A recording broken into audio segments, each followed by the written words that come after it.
Okay guys, so sorry I wasn't able to make it today after all. As you can see here, we're going to go over the drill together still. Notice you're going to be having a quiz on this material next class, and we're going to go back and review today the logs that we did. So we have a video, a recap of last class of notes that we're going to go over after the drill. From the drill, this is using that change these exponential equations. You want to change them into the comments. So we're not going to change to 2, we're going to change to 8 into 2 to the third power. So it looks like that.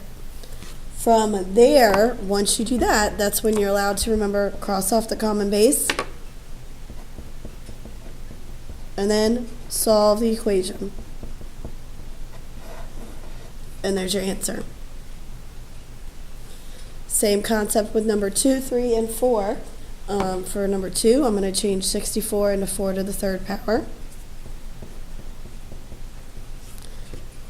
Cross off the common base. And then I get x equals 8. Now the only difference with 3 and 4 is there's one extra step you have to do. For 3 and 4, you can see it's multiplied by a number first. So divide by that number before doing the change of base. So I'm going to divide by 2 first. Okay, so here I can now again change 16 into a base of 2, or I'm sorry, base of 4, right? 4 squared.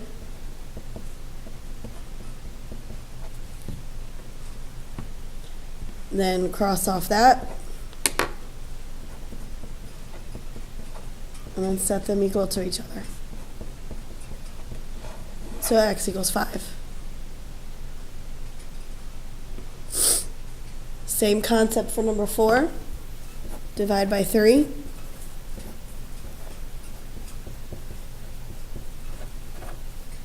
I could change the 8 into a base of 2, so change a base.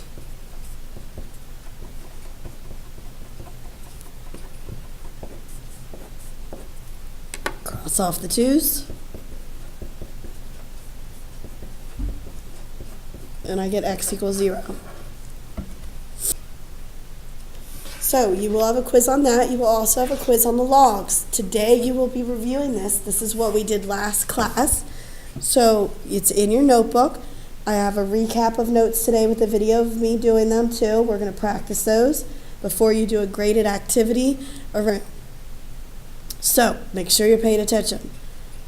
Number 5, it says rewrite the log into exponential form using the loop we did last class. So remember, for exponential form, you have a base, and I'll write it over here, to a power equals something.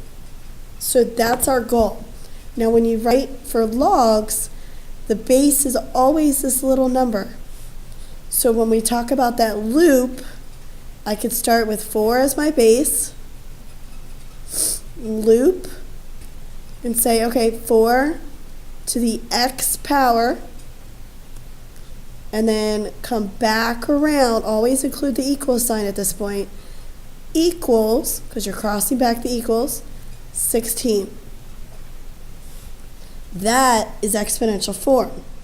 It's easier to find what x is now, because I think we can all see x must equal 2, because 4 to the second power is 16. So to solve it, I got x equals 2. But you really have to rewrite that to get that to do that.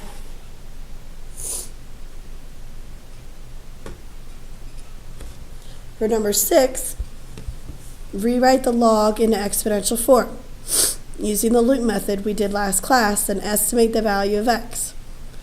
Now remember, when I say estimate, I want you to figure out between what two numbers. So is it between 0 and 1? 1 and 2, 2 and 3, 3 and 4. Because without calculators, there's no way to do this. And here's why. We're going to take a base of 3, just like we did for number 5. So the base is 3. Do the loop to the x power. equals 100? Well, at this point,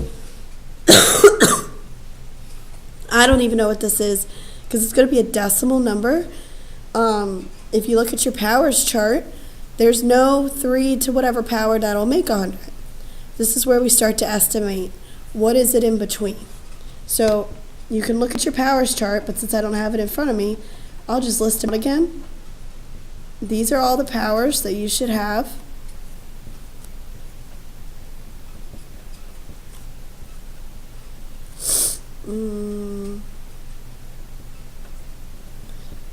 At least on your chart, you should have this list.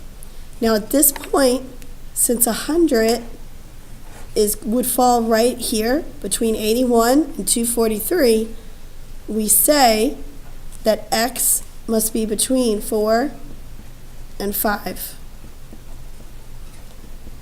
That's what we mean by estimate. Estimate between 4 and 5. So we're going to be practicing this more today. You're going to get a recap here and watch video number 2. We're going to go over the recap together, and then you're going to practice ahead of time.